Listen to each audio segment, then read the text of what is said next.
I'll come to anemias now. What is anemia? Anemia is blood loss. It may be acute or chronic. They may increase destruction or decreased production. Anemia means the RBCs, they are decreasing the RBCs, but basically there is a decrease in the oxygen carrying capacity. So a good definition would be decrease in the oxygen carrying capacity rather than just a decrease in the red blood cells.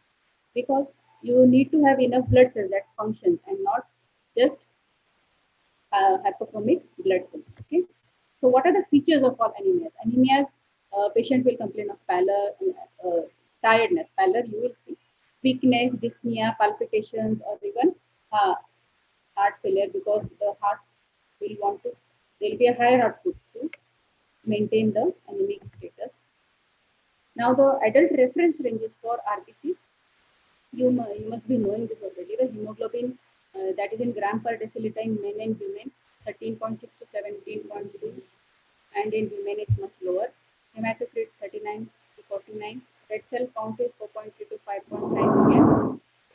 All these TBC, or the total blood count, should be done for every patient who is complaining of fatigue or breathlessness or anything, to check his hemoglobin and to know the status of his anemia. This is the mean corpuscular hemoglobin should be seen for, and mainly for iron deficiency anemia, the MCV, that is the mean cell volume, and the RBC distribution width. This should be seen in case of iron deficiency.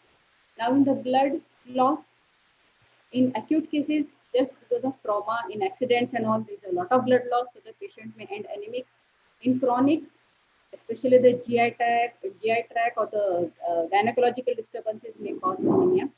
The features of chronic blood loss are the same as iron deficiency, and means the production of the RBCs, they cannot keep up with the loss of the RBCs. Now, where do you get a decreased production? In megaloblastic anemias, B12 deficiencies, folate deficiencies, iron deficiencies, anemia of chronic disease, aplastic anemias, or a pure red cell aplasia, and other forms of marrow failure, where the erythropoiesis is not taking place properly. Now we'll come to the megaloblastic anemia. What is this? There is an impaired DNA synthesis, so there is no maturation. The differentiating megaloblast, that is, that erythropoiesis, myelopoiesis, it all takes place in the bone marrow. All the precursor cells of the blood are present in the bone marrow. So there is no maturation of these blast cells, and because of this, you don't get proper mature cells or functioning cells. Okay? For uh, for all practical purposes, anemias are B12 folate acid and in case of megaloblastic anemias, usually it's of B12 and folate acid deficiency. What happens? Either there is a decreased intake, usually vegetarianism is the cause, there is an impaired absorption, the intrinsic factor deficiency is there, pernicious anemia, gastrectomy may cause deficient absorption, malabsorption state, intestinal diseases or an ileal rejection due to some cause, uh, parasitic infestation, fish tapeworm infestation, bacterial overgrowth, increased requirement may also be there, for example, in pregnancy. So, in disseminated cancer, in all these cases, you get a vitamin B12 deficiency. You know that it is an oral, you ingest the B12, it combines with the intrinsic factor in the gastric mucosa and it is absorbed in the terminal ileum. So, defects at all, any of these sites can cause a megaloblastic anemia. All megaloblastic anemias are also macrocytic, that the MCV is greater than 94 or 100, more than 100 also. The neutrophils and the precursors in the bone marrow, they are also hyper segmented. Pernicious anemia, the B12 is not absorbed because the intrinsic factor is not there. The megaloblastic anemia is there, the hypersegmentation is there, you see jaundice, achlorohydria is there, low serum B12 is there, and the Funk killing test which is done, which a radio tracer is used, you can see that the intrinsic factor is not there. In folate deficiencies, also you get megaloblastic anemia. There is a decreased intake, impaired absorption. Some drugs like anticonvulsants and chemotherapy are involved, which cannot let the absorption of folate. There is increased loss. There may be increased requirement in pregnancy or infancy, and there is an impaired usage.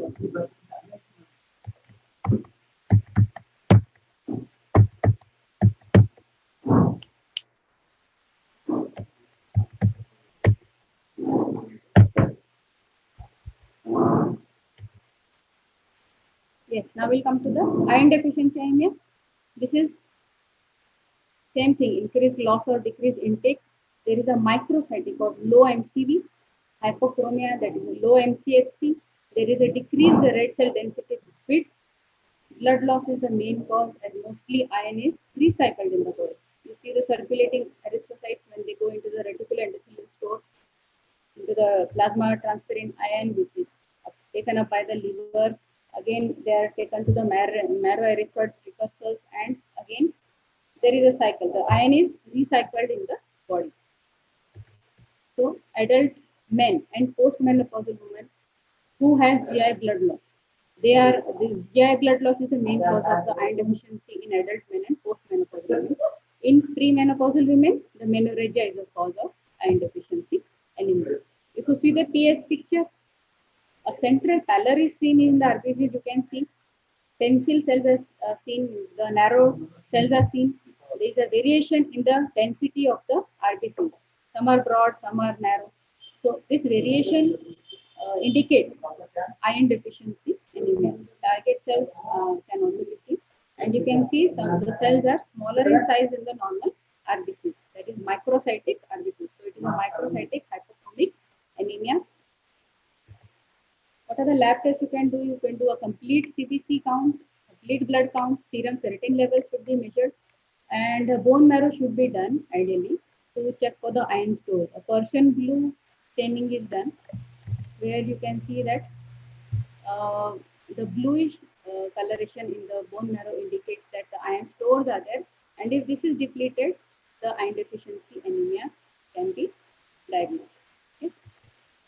Now we'll come to bleeding disorders. I finished with the anemia. I'm coming to the bleeding disorders now. This can be due to blood vessel wall abnormalities, reduced platelets, decreased platelet function, abnormal clotting factors, or the DIC, disseminated intravascular coagulation. Now, what happens here is in vessel wall abnormalities, there may be infections or drug reactions, or henoxylin purpura, or hereditary hemorrhagic telangiectasia. All these cause a vessel wall abnormality, and because of this, the uh, the platelets, they'll be involved, there'll be a injury to the vessel wall, and the platelet will be involved in this, which will cause bleeding disorder. Next is the thrombocytopenia, where there is a decreased production, increased destruction, sequestration in the spleen, where there is hypersplenism. There may be a dilutional cause. The normal value is 150 to 300 or up to 400,000 count of the platelets. Okay. The decreased production of the platelets may be due to aplastic anemias, leukemias, alcohol, measles, HIV, megaloblastic anemias, myelodysplastic syndrome. So all things which are involving the bone marrow can also the megakaryoblast, megakaryocytes, they will not be able to produce the platelets. Increased destruction will be in autoimmune, then in post-transfusional, some drugs like heparin or clonidine, in DIC, consumptive coagulopathy, where the platelets are consumed, in thrombotic thrombocytopenic purpura, in hemolytic uremic syndrome, and the microangiopathic will cause destruction. Acute immune diseases, drug reduced HIV, and all that. Idiopathic thrombocytopenic purpura is usually seen in adults and elderly. It is acute or chronic. It's autoimmune. Antiplatelet antibodies are present. There are increased marrow megakaryocytes, and the treatment is usually a steroid. In acute ITP, usually children are involved. It usually follows a viral illness, and it also have antiplatelet antibodies. And here the platelets may return to normal after a few months of treatment. Drugs can also cause bleeding disorders like quinine, quinidine, sulfonamide, and heparin, which causes decrease in the platelets. The thrombotic microangiopathies, both are very serious conditions. This is the thrombotic thrombocytopenic purpura and hemolytic uremic syndrome. They are also, just like DSC, consumptive coagulopathies where the platelets are used up and will cause thrombocytopenia. Then the qualitative platelet or the defect in the platelets itself, that is the Bernard-Schauler syndrome or the Glanzmann thrombostomia, and the storage pool disorder. Because of this also you will get thrombocytopenia required if you have aspirin, if aspirin is taken. And the last is the coagulation factor deficiency. All factor deficiencies can be possible. Usually factor 8 and 9, which are classic X-linked, are present. Acquired disorders are usually due to vitamin K deficiency, and von Willebrand factor is the most common. Okay, so here we'll end with anemias and bleeding disorders. I'll come to leukemias and lymphomas. Most students cannot differentiate between leukemias and lymphomas.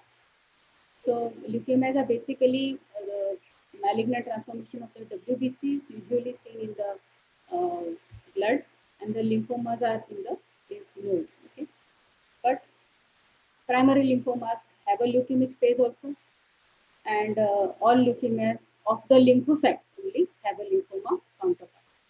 So any myeloid leukemia can infiltrate the lymph node or other site, but when it does, it is not called a lymphoma, but a myeloid infiltrate into the lymph node.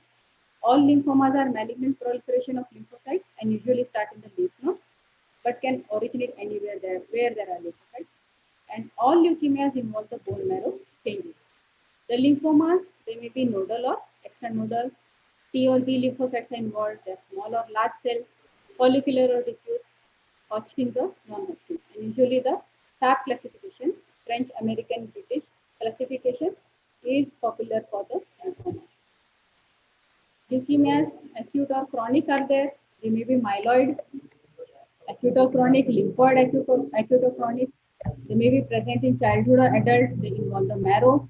All the acute lymphomas, they suppress the normal hematopoiesis. You may have anemia, thrombocytopenia, or all these other presenting symptoms. All have chromosomal aberrations, and they can respond to chemo. And mostly the children respond very easily and can also be cured. What can you see? Blast cells. The blast cells should be seen in the peripheral circulation. They have huge nucleus, the nucleoli, they are lightly stained. You can see there are 3 nuclei in this cell. A large cell with a huge nucleus. They cannot differentiate further, and there is no cytoplasmic differentiation. You cannot see the differentiation if it is differentiating into a neutrophil or a eosinophil or basophil or another. They have chromosomal translocation. Genetic diseases can also be present with this, that is a Down syndrome or the Fanconi's anemia or the telangiectasia. They have a strong viral relationship also. In the lymphoid tumors, you have the HTLV1 virus, Epstein-Barr virus in the Burkitt lymphoma, human herpes 8 virus in the B-cell lymphomas also. They can be caused by organisms like H. pylori. They can follow a celiac disease. They are also common in HIV, that is the B-cell lymphomas and the CNS lymphomas. The lymphoblasts, which give rise to T or B, they turn into a malignant proliferation. And Philadelphia chromosome, there is a hypoploidy, there is a translocation. And as I told you, in response to chemotherapy, 90% cure can be got in children. This is a picture of ALL in the marrow. You can see how hypercellular it is. And these are the lymphoblasts. And in CLL, there is unexplained sustained count, that is low count. The lymph, they may look normal, but they are not blasts. So over here, mainly you can see that the peripheral picture of basket cells are seen in CLL, where you can see how the cells have discriminated and they can see as basket cells. In acute myeloid leukemia, this is a very big topic, but I'll just cover very fast. They have genetic aberrations, that is the myeloid series involved here. They have translocation. 20% of the blast should be there in the bone marrow for a diagnosis, and any kind of blast may be there in the myeloid series, but 20% or more of the blast should be there. This is the classification according to morphology. That is the acute myeloid leukemia. M0 is the minimally differentiated, M1 without maturation, M2 with maturation, M3 hypergranular promyelocytic, M4 myelomonocytic, M5 There are two, A that is monoblastic and monocytic, M6 erythroleukemia, M7 megakaryocytic, and the rare types are the eosinophilic and the natural killer cells. So acute myeloid leukemia is divided into these seven, and the lymphoblast small or L1 is small monomorphic, L2 large heterogeneous, and L3 is the Burkitt type of lymphoma. I want to just show you the aura rods. As you can see, the second cell, it has got a red rod-like thing in the cytoplasm. Glass with the aura rods. These are clumps of azurophilic granules which clump together as needles in the cytoplasm of the leukemic blast, and they can be detected in AML. And they are composed of fused lysosomes, and they contain peroxidase and lysosomal enzyme both. In M3, it's promyelocytic leukemia. Remember the promyelocytes?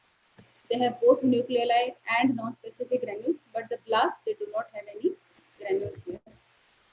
In the M4, M5, they are like monocytes. They look like monocytes. You can see the normal monocyte in the picture above, and even the blast cells down there, they also look like the monocytes. Okay.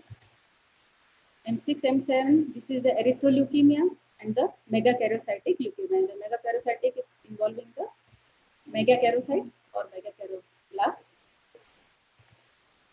What are the clinical features? You will find the patient with anemia, thrombocytopenia, fever, fatigue, lymphadenopathy, 60% response, but only 20 are free of remission after 5 years.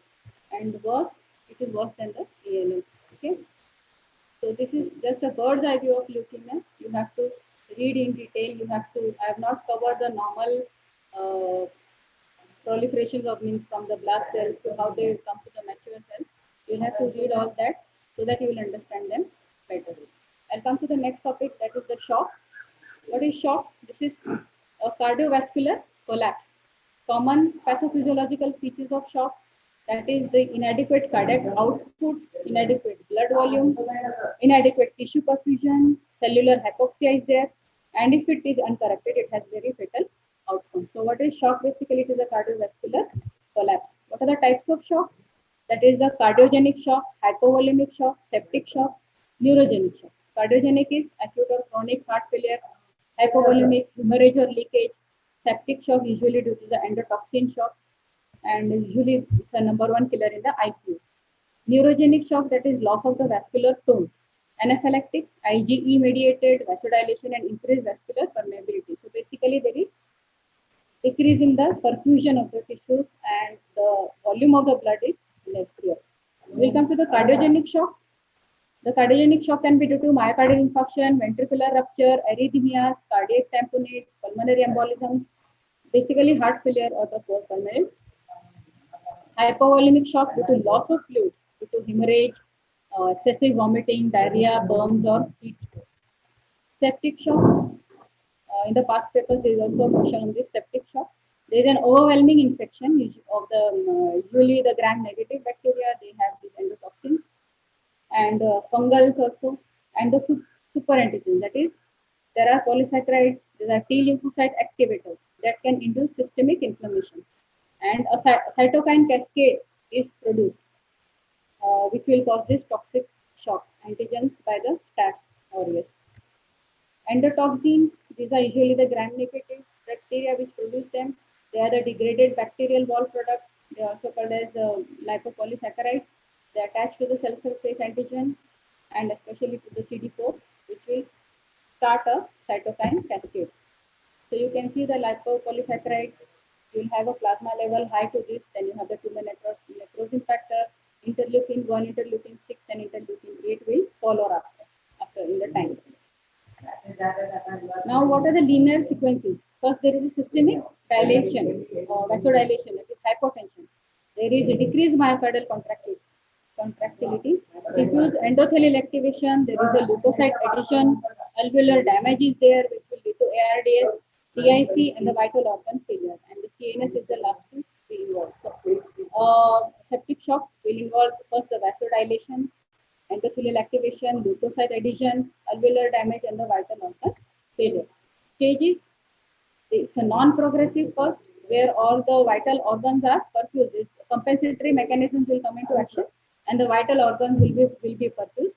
In the progressive, there is acidosis, early organ failure, hypoperfusion will be there, there will be early vital organ failure, oliguria will be there, and acidosis will be there. And in irreversible, the hemodynamic correction will be of no use. Now, the pathological features will be multiple organ failure, subendocardial hemorrhage, acute tubular necrosis, shock lung will be there, GI mucosal hemorrhage will be there, liver necrosis, and also DIC. So, this is just the general features